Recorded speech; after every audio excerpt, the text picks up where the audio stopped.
Olá, seja muito bem-vindo para mais uma aula do nosso curso bíblico. Você que talvez perdeu alguma das aulas anteriores, basta clicar na descrição desse vídeo no link das aulas passadas e assim você não perde o fio da meada daquilo que nós estamos estudando.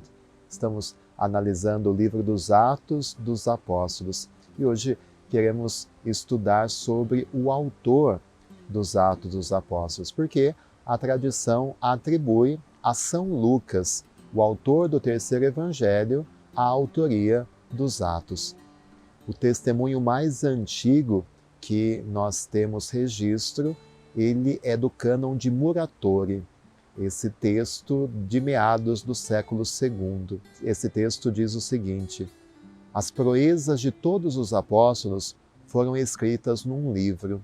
Lucas, com dedicatória ao excelentíssimo Teófilo, aí recolheu todos os fatos particulares que se desenrolaram sob seus olhos e os pôs em evidência, deixando de lado o martírio de Pedro e a viagem de Paulo da cidade Roma rumo à Espanha.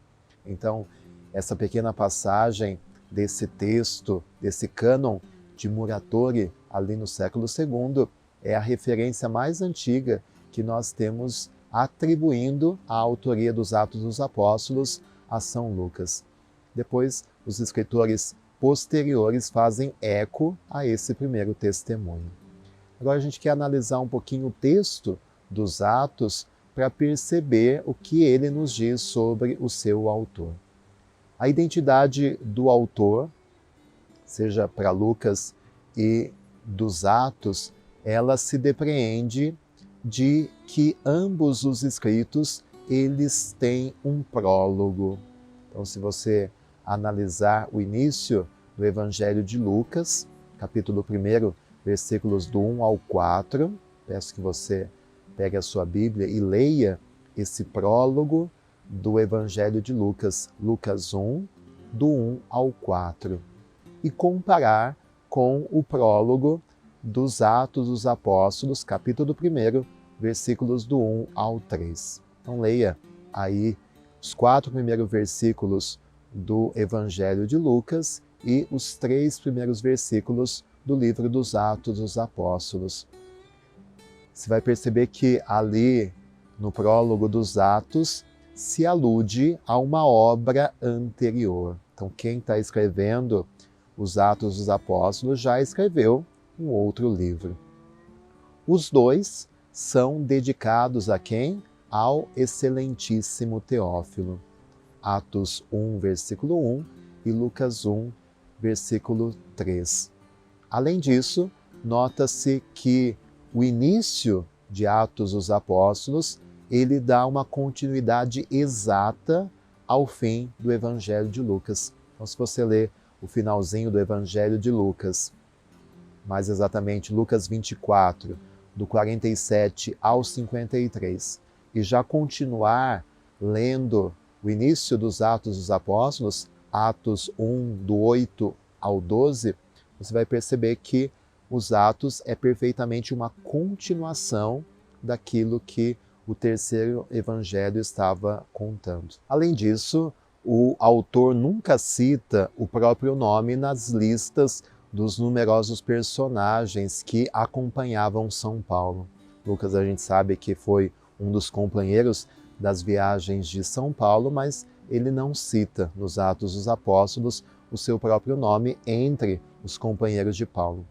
Todavia, ele descreve segmentos dessas viagens de São Paulo, recorrendo sempre à primeira pessoa do plural. Ele sempre fala em nós.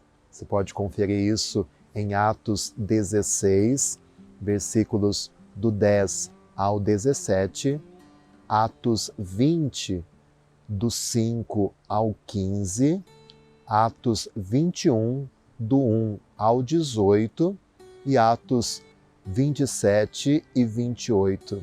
São as passagens em que nós vemos as viagens de Paulo e Lucas, muitas vezes, ele se refere ao nós. Isto é, ele se inclui entre os companheiros de São Paulo. Talvez a modéstia o impedia de inscrever-se ao lado dos seus companheiros.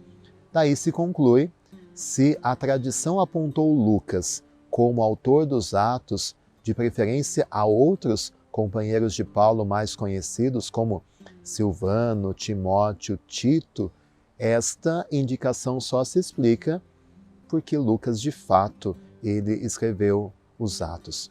Além disso, o estilo, o vocabulário do Evangelho de Lucas e dos Atos são muito parecidos, são muito afins. Existem 33 termos do Novo Testamento que só se encontram nesses dois livros, em Lucas e em Atos. Quanto aos indícios da sua profissão de médico, nos Atos dos Apóstolos elas são mais tênues. A gente viu no Evangelho que era muito forte essa questão, a análise médica de Lucas. Em Atos isso é muito mais tênue, a gente vai encontrar somente na cura do paralítico, com alguns pormenores, em Atos 3, versículo 7, e a descrição daquela moléstia do pai de Públio, em Atos 28, versículo 8.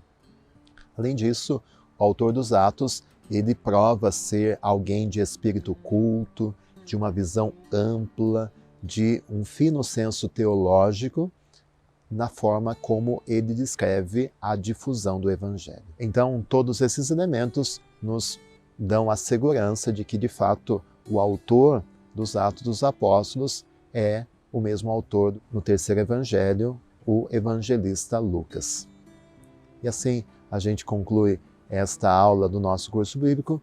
Semana que vem, na próxima quinta, mais um passo sobre o livro dos Atos dos Apóstolos. Muito obrigado pela sua companhia.